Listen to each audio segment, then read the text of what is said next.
अभिक्रिया और समीकरण। रासायनिक अभिक्रिया से तात्पर्य क्या है? जब दो या दो से अधिक पदार्थ मिलकर एक या एक से अधिक नए गुणधर्म वाले पदार्थ का निर्माण करते हैं तो वह रासायनिक अभिक्रिया कहलाती है। जैसे हाइड्रोजन और ऑक्सीजन दोनों मिलकर जल का निर्माण कर रहे हैं और रासायनिक अभिक्रिया को भौतिक विधियों द्वारा उलट नहीं किया जा सकता। उलट नहीं किया जा सकता तात्पर्य यह है कि जल को भौतिक विधि द्वारा ऑक्सीजन और हाइड्रोजन में नहीं तोड़ा जा सकता। भौतिक विधियां कौन सी विधि होती हैं जो कि हमने क्लास 9 में पढ़ी हैं, जैसे कि अपकेंद्रीकरण, ऊर्ध्वपातन और वाष्पीकरण। तो अब हम देखेंगे रासायनिक अभिक्रिया की पहचान कि एक रासायनिक अभिक्रिया की पहचान कैसे करेंगे। तो इन किन कारकों से हमें पता लगता है कि रासायनिक अभिक्रिया हुई है। इस कुछ कारक हैं जिनसे हमें पता लगता है कि एक रासायनिक अभिक्रिया हुई है। उनमें से है पहला अवस्था में परिवर्तन। अवस्था में परिवर्तन जैसे कि एग्जाम्पल ले सकते हैं हम पानी का निर्माण। जब हाइड्रोजन और ऑक्सीजन दोनों एक गैस से मिलकर जल का निर्माण करते हैं जो कि एक द्रव है। तापमान में परिवर्तन, तापमान में परिवर्तन हो जाता है। गैस का उत्सर्जन, कभी कभी होता है कि अभिकारक कुछ इस तरीके से एक दूसरे से रिएक्ट करते हैं कि साथ में गैस का उत्सर्जन भी होता है। और साथ ही रंग में परिवर्तन, जो पदार्थ है उसके रंग में एक परिवर्तन आ जाता है। लेंगे दो टर्म्स को जो कि हैं अभिकारक और उत्पाद। अभिकारक क्या होते हैं? अभिकारक ऐसे पदार्थ होते हैं जो किसी रासायनिक अभिक्रिया में भाग लेते हैं या हिस्सा लेते हैं, वह अभिकारक कहलाते हैं। उत्पाद ऐसे पदार्थ जिनका निर्माण रासायनिक अभिक्रिया में होता है वे उत्पाद कहलाते हैं। जैसे देख सकते हैं हाइड्रोजन और ऑक्सीजन ये दोनों इस अभिक्रिया में हिस्सा ले रहे हैं तो इनको हम अभिकारक कहेंगे। वहीं जल का निर्माण हो रहा है तो वह उत्पाद। रासायनिक अभिक्रिया में अभिकारक और उत्पाद को पहचानने के लिए एक और तरीका है, वह है कि जो एरो है, एरो की टेल की तरफ जो भी एलिमेंट्स, जो भी पदार्थ होंगे वे अभिकारक होंगे और जो एरो की तरफ होंगे वो उत्पाद होंगे। अब हम पढ़ेंगे रासायनिक समीकरण। रासायनिक समीकरण होती क्या है? रासायनिक अभिक्रिया को रासायनिक समीकरण द्वारा निरूपित किया जाता है। निरूपित किया जाता है मतलब लिखा जाता है, मतलब रासायनिक अभिक्रिया को किस तरीके से लिखा जाए यह हमें रासायनिक समीकरण बताती है। जैसे हाइड्रोजन और ऑक्सीजन दोनों मिलकर जल का निर्माण करते हैं, इसको कैसे लिखते हैं? हाइड्रोजन प्लस ऑक्सीजन जल का निर्माण। रासायनिक समीकरण के अभिकारकों और उत्पादों में पदार्थ के प्रतीकों या फिर सूत्र का इस्तेमाल किया जाता है। कहने का मतलब यह है कि अभिकारकों और उत्पादों उनके सूत्र के इस्तेमाल किया जाएगा, क्योंकि बड़ी बड़ी इक्वेशंस कैसे लिखी जाएंगी इसकी वजह से उनके सूत्रों का इस्तेमाल किया जाता है। हाइड्रोजन के लिए प्रयुक्त सूत्र H2 है, ऑक्सीजन के लिए प्रयुक्त सूत्र O2 है, जल के लिए प्रयुक्त सूत्र H2O है। प्रतीकों के साथ साथ उनकी भौतिक अवस्था को भी दर्शाया जाता है।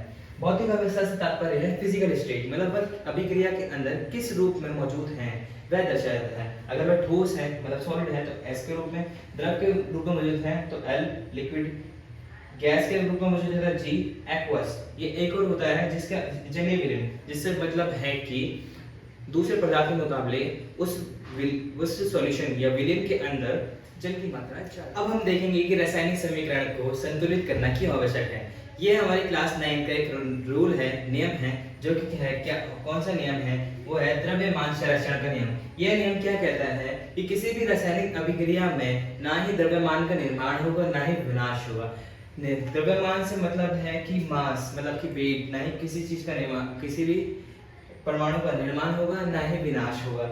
इससे निष्कर्ष क्या निकलता है कि अभिकारकों में जितने परमाणु हैं उतने ही उत्पादों में भी परमाणु होंगे। अब हम देखेंगे कि रासायनिक अभिक्रिया को संतुलित कैसे करते हैं। अब हम पढ़ेंगे कि रासायनिक समीकरण को कैसे संतुलित किया जाता है। यहाँ पे एक हमने रासायनिक समीकरण ली है और उस रासायनिक समीकरण में Fe मतलब आयरन और दूसरा हाइड्रोजन, तीसरा ऑक्सीजन, इन तीन तत्वों के इस्तेमाल से यह पूरी अभिक्रिया बनी है। अब हम देखेंगे अभिकारक में कितने अभिकारक को पहचानते कैसे हैं। अभिकारक वह होते हैं जो कि एरो की टेल की तरफ होते हैं। ये पूरा यौगिक, ये दोनों हैं जो कि वह हमारा अभिकारक है। आयरन भी अभिकारक है और हमारा H2O जिसे कि हम जल कहते हैं वह भी एक अभिकारक। उत्पाद कौन से हैं? फेरस ऑक्साइड मतलब आयरन ऑक्साइड और हाइड्रोजन गैस।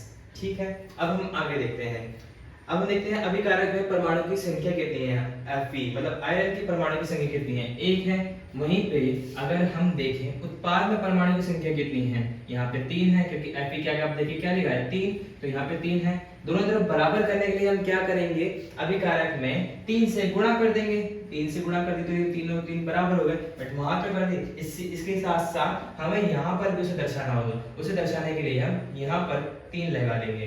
अब हम देखेंगे कि हाइड्रोजन के, अब हम इसको अलग अलग करके देखते हैं, एक एक अलग अलग करके हाइड्रोजन के कितने हैं यहाँ पर अभिकारक में परमाणु की संख्या, यहाँ पर 2 है, वहीं उत्पाद में भी 2 है। और अगर हम देखें कि ऑक्सीजन बचा O, तो अभिकारक में एक परमाणु मौजूद है, वहीं उत्पाद में 4 मौजूद हैं। तो इन्हें बराबर करने के लिए हम अभिकारक में 4 से गुणा कर देंगे। 4 से गुणा करने के बाद हम 4 को ऑक्सीजन के पहले नहीं ला सकते, क्योंकि H2O पूरा एक यौगिक है, तो इसके लिए हम क्या करेंगे, पूरे यौगिक के आगे 4 डालेंगे। इससे फर्क क्या हुआ कि इस 4 ने फर्क किस पे भी डाला, हाइड्रोजन पे भी डाला। तो इससे क्या हुआ कि हाइड्रोजन के कितने मॉलिक्यूल्स हो गए, हाइड्रोजन के 8 मॉलिक्यूल्स परमाणु, मतलब हाइड्रोजन के 8 परमाणु हो गए अभिकारक में। तो अभिकारक में 8 परमाणु हो गए, तो यहाँ पे 8 लिखा, तो ये बराबर नहीं हुए अभिकारक और उत्पाद में, तो इसको बराबर करने के लिए हम उत्पाद में 4 से गुणा कर देंगे।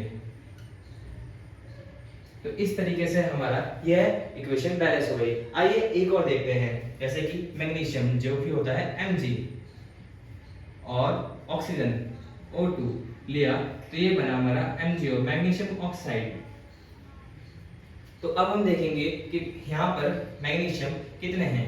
मैग्नीशियम की वैल्यू 1 है, मैग्नीशियम देखेंगे, अगर मैग्नीशियम अभिकारक में 1 है, वहीं उत्पाद में भी 1 है, और जो दूसरा है हमारा ऑक्सीजन यहाँ पर 2 है, देखिए जैसे कि, और यहाँ पर 1 है। तो दोनों तरफ बराबर करने के लिए हम क्या करेंगे, इस तरफ उत्पाद में 2 से गुणा कर देंगे। 2 से गुणा करने पर तो हम ये 2 बराबर हो गए, परंतु अब हम यौगिक के बीच में नहीं लिख सकते हैं, तो हम यहाँ पे लिखेंगे।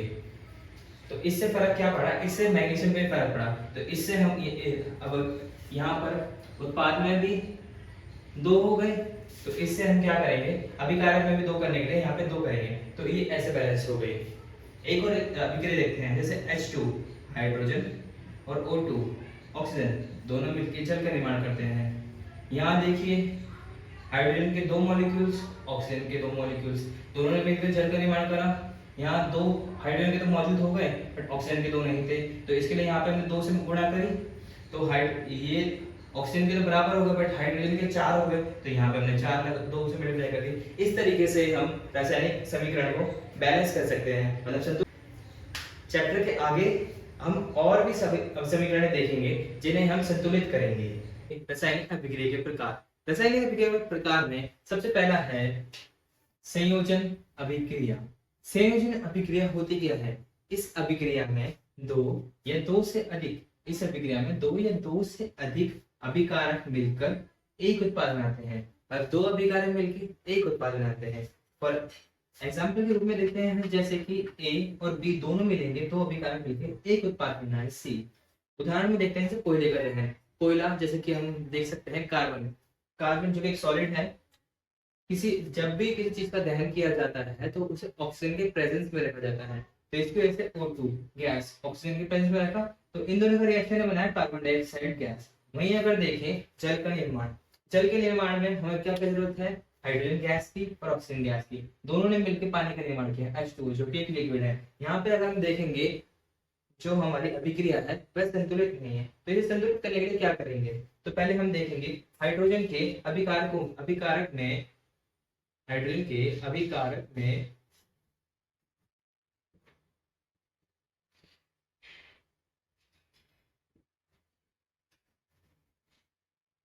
हाइड्रोजन के अभिकारक में 2 मॉलिक्यूल्स, वहीं उत्पाद में भी 2 मॉलिक्यूल्स बराबर हो गए, परंतु अब देखेंगे अभिकारक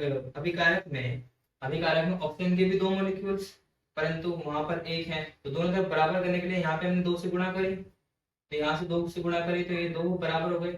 अब हम 2 को इस यौगिक के बीच में नहीं ले सकते, तो पूरे यौगिक के बाहर लिखेंगे। पूरे यौगिक के बाहर लिखने से इस पे फर्क क्या पड़ा कि हाइड्रोजन पर भी फर्क पड़ा। तो अब हम क्या करेंगे, तो हाइड्रोजन हमारे 4 हो गए कहाँ पर, उत्पाद में।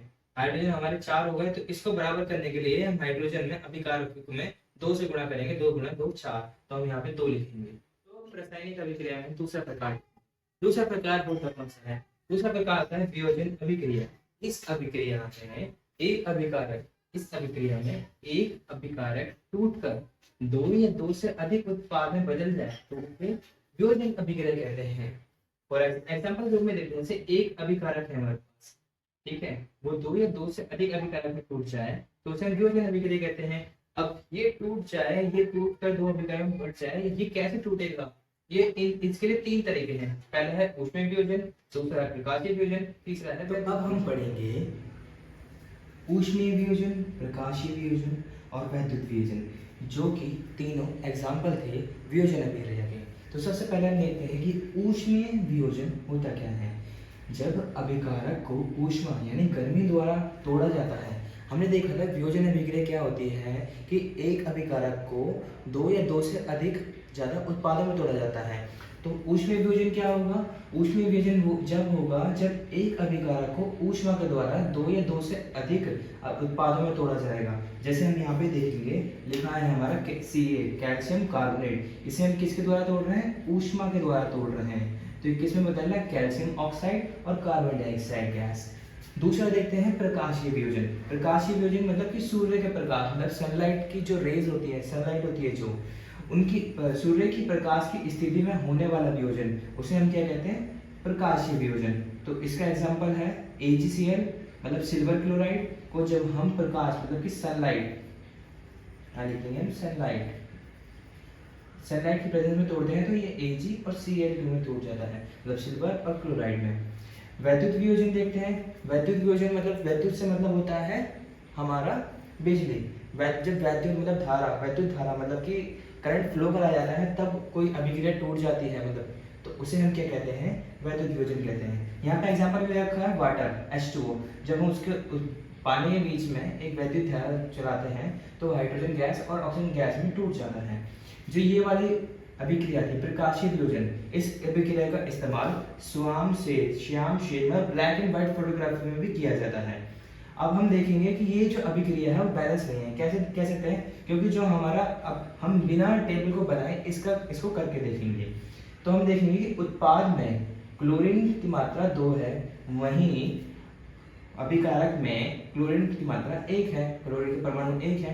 तो इसके लिए हम क्या करेंगे कि क्लोरीन मतलब जो हमारा ये यौगिक है इसे पूरे के बाहर 2 लगा देंगे, तो हमारे जो ये था क्लोरीन वो तो बैलेंस हो गया, वो तो संतुलित हो गया, परंतु इससे फर्क क्या पड़ा, सिल्वर मतलब Ag पे पड़ा। तो हम क्या करेंगे, यहाँ पे भी 2 लगा देंगे, तो इस तरीके से बैलेंस हो गया। इस वाले को तो हमने पीछे लास्ट टाइम में बैलेंस किया था, तो अब हम इसको बैलेंस करने के लिए ज़्यादा टाइम नहीं लगाएंगे, सिर्फ ये हम क्या करेंगे, यहाँ पर 2 लगाएंगे और यहाँ पर 2 लगाएंगे। तो अब हम देखेंगे रासायनिक अभिक्रिया के प्रकार में तीसरा प्रकार कौन सा है। पहला हमने पढ़ा संयोजन अभिक्रिया, दूसरा हमने पढ़ा वियोजन अभिक्रिया। वियोजन अभिक्रिया के अंदर भी हमने 3 पढ़े थे, ऊष्मीय वियोजन, प्रकाशीय वियोजन और विद्युत वियोजन। इसके बाद हमारा तीसरा नंबर पर आता है विस्थापन अभिक्रिया। विस्थापन अभिक्रिया से मतलब है इस अभिक्रिया में अधिक क्रियाशील तत्व, कैसे क्रियाशील तत्व, अधिक क्रियाशील तत्व कम क्रियाशील तत्व को उसके यौगिक से विस्थापित कर देते हैं।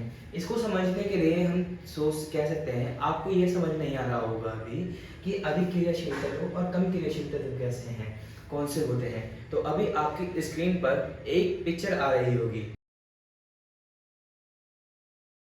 जो कि बता रही है कि जो ऊपर की तरफ है उसमें वह है अधिक क्रियाशील तत्व और जो नीचे की तरफ है वह है कम क्रियाशील तत्व। अब आते हैं वापस, अब देखते हैं कि यौगिक से मतलब क्या है। जब 2 तत्व एक साथ मिल जाते हैं तो उसे हम कहते हैं यौगिक। अब देखिए उस टेबल के अनुसार देखेंगे तो आयरन कॉपर के मुकाबले अधिक क्रियाशील तत्व हैं, तो वो उसे उसके यौगिक में से विस्थापित कर देगा। तो आगे जाके क्या बनेगा, कॉपर आयरन सल्फेट, मतलब कॉपर सल्फेट में से आयरन सल्फेट बन गया आगे जाके, और कॉपर बाहर निकल गया। अब इसके बाद हम देखते हैं द्विविस्थापन अभिक्रिया। अभी हमने देखी थी विस्थापन अभिक्रिया। इस अभिक्रिया में मतलब एक यौगिक था और एक तत्व, बट इसमें दोनों यौगिक हैं। इस अभिक्रिया में उत्पादों का निर्माण, मतलब उत्पादों का निर्माण कैसे होता है, दो यौगिकों के बीच आयनों के आदान प्रदान से होता है। आयन क्या होते हैं, आयन होते हैं हमारे वह परमाणु जिनके ऊपर कोई चार्ज होता है, पॉजिटिव या नेगेटिव। इन बातों को ध्यान से समझने के लिए और साथ में यह जानने के लिए कि ये अभिक्रिया कैसे हो रही हैं, अगली वीडियो के लिए इंतजार कीजिए। तो आगे देखते हैं कि सोडियम सल्फेट और बैरियम क्लोराइड, ये सब नाम भी आपको याद हो जाएंगे अगर आप आगे आने वाली वीडियो के साथ जुड़े रहेंगे। तो सोडियम सल्फेट, बैरियम क्लोराइड, तो इनमें क्या हुआ, जो बाद वाले हैं इन दो विस्थापित हो गए। क्लोरीन चला गया सोडियम के साथ और जो हमारा सल्फेट था वो चला गया बैरियम के साथ। तो यहाँ बन गया हमारा बैरियम सल्फेट और सोडियम क्लोराइड। अब हम देखेंगे कि ये जो अभिक्रिया है ये संतुलित नहीं है, तो इसको संतुलित करने के लिए हम क्या करेंगे, इसको संतुलित करने के लिए हम देखेंगे कि इधर अभिकारकों में सोडियम, देखिए सोडियम एक ही एसिड, सोडियम के दो मॉलिक्यूल्स हैं, वहीं यहाँ पे एक है तो यहाँ पे हम दो लगा देंगे। इस प्रकार हमारी अभिक्रिया बैलेंस हो जाएगी। आप कहेंगे ये इस दो ने तो क्लोरीन पे भी फर्क डाला होगा, बट आप देख सकते हैं इधर तो क्लोरीन है उधर तो दो ही है, तो इस प्रकार हम कह सकते हैं ये अभिक्रिया संतुलित हो गई। और हमारे रासायनिक अभिक्रिया के प्रकार हम समझेंगे कुछ टर्म्स को। सबसे पहली टर्म्स है इसमें उपचयन। उपचयन क्या होती है, जब किसी अभिक्रिया में उसमें पदार्थ होते हैं, मतलब पदार्थ संदर्भ तत्व, जब पदार्थ में ऑक्सीजन की वृद्धि हो या फिर हाइड्रोजन की कमी हो जाए तो उपचयन रहता है। जैसे देखेंगे इस अभिक्रिया में जो कार्बन है इसके पास ऑक्सीजन नहीं है, बट परंतु उत्पाद में जाके इसके पास क्या आ गया, ऑक्सीजन आ गया, तो कार्बन का क्या हुआ, उपचयन हो गया। अगर आपको याद होगा यही सेम अभिक्रिया हमने संयोजित अभिक्रिया में भी लिखी थी। जैसे जब हमने कहा था कोयले का दहन, जो हमारा कार्बन एक कोयला था और जब भी किसी भी चीज़ को जलाते हैं तो ऑक्सीजन की प्रेजेंस में जलाते हैं और दोनों करके कार्बन डाइऑक्साइड गैस बना रहे थे। तो ये था। अब दूसरा देखते हैं हम अपचयन। अपचयन क्या होता है, अपचयन उपचयन का एकदम उल्टा होता है। जैसे जब पदार्थ में हाइड्रोजन की कमी हो जाए, हाइड्रोजन की वृद्धि हो और ऑक्सीजन की कमी हो, और वहीं देखें अगर हम उपचयन में क्या हो रहा था, ऑक्सीजन की वृद्धि हो रही थी और हाइड्रोजन की कमी हो रही थी यहाँ पे, और यहाँ पे उल्टा है। तो एग्जाम्पल देखते हैं, कॉपर ऑक्साइड को H2 मतलब हाइड्रोजन के साथ रखा और इन्हें हीट किया गया, मतलब ऊष्मा दी गई, तो क्या हुआ, कॉपर का साथ किसने छोड़ दिया, यहाँ पे ऑक्सीजन ने छोड़ दिया, और जो हाइड्रोजन था उसका क्या हो गया, कॉपर का साथ हाइड्रोजन ने छोड़ दिया। तो ये कॉपर हमारा, अब ये हमारा जो यहाँ पे हुआ है ये हुआ है अपचयन। और वहीं अगर देखें जो हाइड्रोजन था, हाइड्रोजन को उपचयन हो गया क्योंकि हाइड्रोजन को ऑक्सीजन की प्राप्ति हो गई। वहीं देखें रिडॉक्स, रिडॉक्स रिएक्शन क्या होती है, रिडॉक्स अभिक्रिया क्या होती है, जब उपचयन और अपचयन दोनों एक ही अभिक्रिया में हो तो वह रिडॉक्स अभिक्रिया कहलाती है। तो अब हम इस वाली अभिक्रिया को भी कह सकते, इस जो अभिक्रिया है, ये जो उदाहरण है, इसको भी रिडॉक्स रिएक्शन में भी लिखा है सेम, ठीक है। तो इस तरीके से हम कह सकते हैं कि उपचयन, अपचयन और रिडॉक्स। रिडॉक्स कौन सी होती है, उपचयन और अपचयन जब दोनों एक ही अभिक्रिया में हो। इस वाली अभिक्रिया को हम दोनों के एग्जांपल में दे सकते हैं, उपचयन के एग्जांपल में भी, अपचयन के एग्जांपल में भी, और साथ ही रिडॉक्स का एग्जांपल में भी बता सकते हैं। अब हम देखेंगे उपचयन अभिक्रियाओं के प्रभाव डेली लाइफ में, मतलब हमारे दैनिक जीवन में उपचयन अभिक्रियाओं के प्रभाव क्या होते हैं। उपचयन अभिक्रिया कौन सी होती है, उपचयन अभिक्रिया वह अभिक्रिया होती है जिसमें ऑक्सीजन की वृद्धि हो, मतलब ऑक्सीजन से रिलेटेड ऑक्सीजन की वृद्धि हो। तो उसमें पहला है हमारा, जब कोई धातु ऑक्सीजन आर्द्रता है नमी या फिर अम्ल आदि के संपर्क में आती है, जिससे धातु की जो ऊपरी परत है, धातु की ऊपरी परत संक्षारित मतलब कमजोर हो जाती है। इसमें पहला उदाहरण देखेंगे लोहे पर जंग लगना। लोहे पर जंग लगना, जब हम देखते हैं लोहे पर लगातार पानी पड़ता रहता है तो लोहे की ऊपरी परत जंग लग जाती है। दूसरा, चांदी पर काली परत चढ़ना, चांदी पर भी काली परत चढ़ती है। तीसरा, तांबे पर हरी परत चढ़ना। अब इन तीनों के एग्जाम्पल भी आपको मैं अच्छी तरीके से समझा देता हूँ। लोहे पर जंग लगना ये तो सब आप सबने देखा ही होगा, परंतु इसका एक एक्सेप्शन है, मतलब एक अपवाद है। वो क्या है, दिल्ली का जो की पिलर है मेहरौली में, आयरन पिलर ऑफ दिल्ली कहते हैं इसे हम, ठीक है। वह आज से 1500 साल पहले बनवाया गया था विष्णु के द्वारा। मतलब एक राजा थे विष्णु द्वारा 5th सेंचुरी के अंदर, वह आज उस आयरन कलर पर आज तक नहीं लगी है, क्योंकि वो उस क्वालिटी का, अच्छी क्वालिटी का लोहा था उस समय का। दूसरा है चांदी पर काली परत चढ़ना। इसका एग्जांपल हम देख सकते हैं, हमारी जो मम्मियाँ हैं वह पायल पहनती हैं जो कि ज़्यादातर चांदी की होती हैं। तो चांदी पर जब पानी पड़ता रहता है तो आपने देखा होगा वह काली हो जाती है, ठीक है। तो दूसरा हो गया चांदी पर काली परत चढ़ना। तीसरा हो गया तांबे पर हरी परत चढ़ना। अभी तांबा, अब इसका एग्जांपल कहाँ, आपने तो इसे देखा भी नहीं होगा। तो इसके लिए बेस्ट एग्जांपल है स्टैच्यू ऑफ लिबर्टी, जो कि अमेरिका में है। स्टैच्यू ऑफ लिबर्टी हमारे तांबे में नहीं है, उस पर लगातार एसिड रेन के कारण और डायरेक्ट ऑक्सीजन के कांटेक्ट में रहने के कारण उस पर हरी परत चढ़ती जा रही है। अब हम दूसरा देखते हैं कि उपचयन अभिक्रियाओं के प्रभाव से डेली लाइफ में हमारा दूसरा क्या है। दूसरा है हमारा विक्रगंधिता, वसा युक्त, वसा मतलब हमारा फैट, फैट से के साथ और तेलीय खाद्य सामग्री, वायु यानी कि ऑक्सीजन, ज्यादातर मेनली ऑक्सीजन के संपर्क में आने पर उपचयित हो जाती है, जिससे उनके स्वाद और गंध में परिवर्तन हो जाता है। अब इसको हम दोबारा समझते हैं, विक्रगंधिता क्या होती है। इस प्रोसेस को हमारी माताएं लाखों सालों से जानती हैं, ठीक है। तो वह क्या करती थी कि रात का बचा हुआ खाना वह उस जगह पर रख देती थी, ताकि ठंडी जगह पर रख देती थी, ताकि वह अगले दिन भी काम में आ सके। आज के ज़माने में हम विक्रगंधिता को रोकने के लिए, मतलब ताकि हमारा पिछली रात का खाना अगले दिन इस्तेमाल हो जाए, उसे रोकने के लिए हम क्या करते हैं, उसे फ्रिज में रख देते हैं, ठीक है। और शिक्षाण से बचाव के कारण क्या होंगे, बचाव कैसे कर सकते हैं। शिक्षाण से बचाव का एक ही कारण है, मात्र एक, लोहे पे अगर जंग लगती है तो। अब हम देखते हैं रासायनिक अभिक्रिया के प्रकार, बट ये किस बेसिस पे है। तो ये है तापमान के आधार पर। तापमान के आधार पर पहला है ऊष्मक्षेपी अभिक्रिया। ऊष्मक्षेपी अभिक्रिया कौन सी अभिक्रिया होती है, आइए देखते हैं। वह अभिक्रिया जिनमें उत्पाद के निर्माण के साथ साथ ऊष्मा का भी उत्सर्जन होता है, उसे हम ऊष्मक्षेपी अभिक्रिया कहते हैं। मतलब हमारा जो नॉर्मल अभिक्रिया को हो रही है, पर जो उत्पाद निर्माण हो रहा है उसमें साथ में ऊष्मा भी निर्माण होती है। तो उसका उदाहरण है हमारा प्राकृतिक गैस का दहन। प्राकृतिक गैस हमारी कौन सी होती है, CH4, जिसे हम कहते हैं मीथेन के नाम से भी जानते हैं। CH4 मैंने पहले ही आपको बताया है, जब भी किसी चीज का हम दहन करेंगे तो उसे ऑक्सीजन की प्रेजेंस में रह के करेंगे। तो देखिए CH4 और ऑक्सीजन, जब इन दोनों को इनका दहन किया गया तो कार्बन डाइऑक्साइड गैस और हाइड्रोजन, ये वाटर है, वाटर मॉलिक्यूल्स हैं। बट हम देखिए, मैंने बताया था कि सूत्र के साथ साथ उनकी भौतिक अवस्था को भी दर्शाया जाए। तो मैंने पानी के सूत्र के आगे यहाँ पे G लिखा है, तो इससे मतलब क्या है, G मतलब गैस। तो इससे यह तात्पर्य है कि जो पानी है वह गैस के फॉर्म में मौजूद है। तो और इसके साथ यहाँ पर ऊष्मा भी है। इसके बाद हमारा आता है ऊष्माशोषी अभिक्रिया। कौन सी अभिक्रिया, ऊष्माशोषी अभिक्रिया। जिन अभिक्रिया में अभिकारकों को तोड़ने के लिए ऊष्मा, प्रकाश और विद्युत की आवश्यकता होती है, उस अभिक्रिया को ऊष्माशोषी अभिक्रिया कहते हैं। अब इनके एग्जाम्पल हमने एक और जगह देखे थे, वो कहाँ देखे थे, तो वो देखे थे हमने वियोजन अभिक्रिया में। तो वो वाला एग्जाम्पल आप यहाँ पर भी पुट कर सकते हैं।